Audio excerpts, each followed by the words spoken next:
So let me talk a little bit about this in a little bit more detail and go down this path of leadership and culture. But let's talk about them separately for a second, because I think it's important that we understand individually how we look at these two really important factors of organizational success.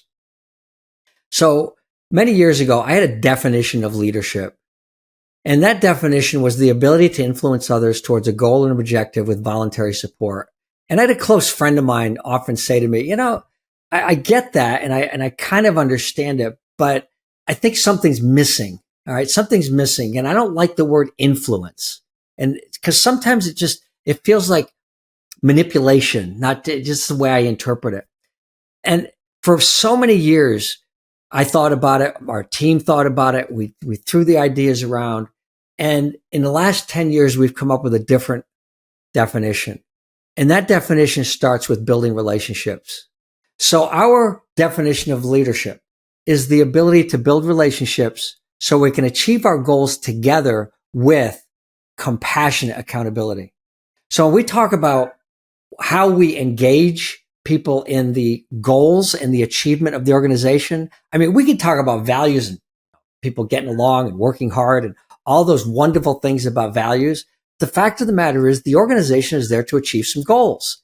And those goals need to be achieved in a capitalistic society to achieve profitability or to provide services if it's a nonprofit that is at least equal to or greater than the value that people are investing in a nonprofit. Whatever organization it is, it doesn't matter. We have to add value in some way that creates some financial stability. Well, at a leadership level, at the very top, you have an executive level. And the question we always ask is, are they building relationships so that they trust each other? Do they trust each other? And I like Patrick Lencioni's advantage model, where he talks about the bottom is trust, that we have to build trust. And trust is built by understanding two things. Number one, do I keep my word? I can trust you if you keep your word. Number two, do I demonstrate a level of vulnerability? I'm even going to add to that a level of modesty, a level of an ability to be able to express where I'm weak, where I'm not strong.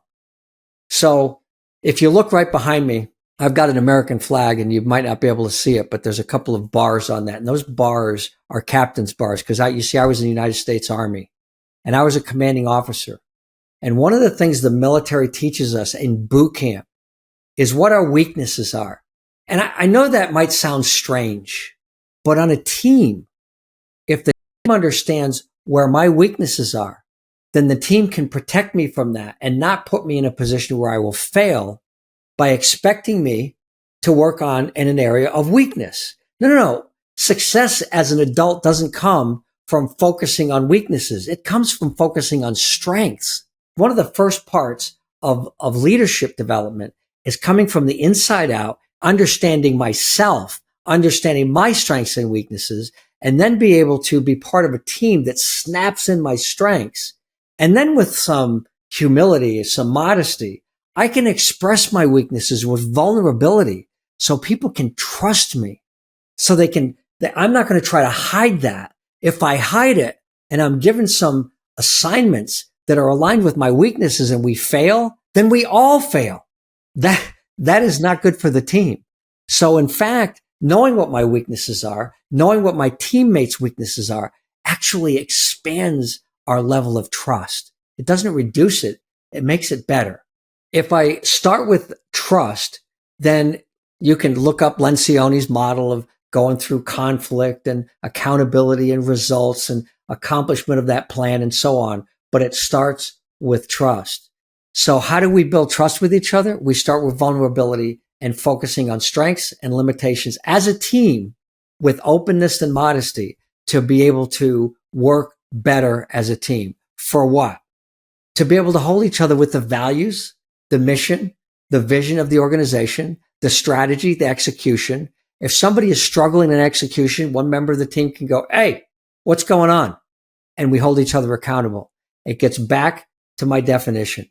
We build relationships through trust so we can achieve our goals together. We understand what the endpoint looks like with compassionate accountability.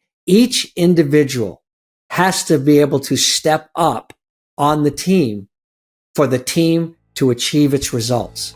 So we take these two ideas together and we understand that the foundation of leadership effectiveness is trust. It's building those relationships first.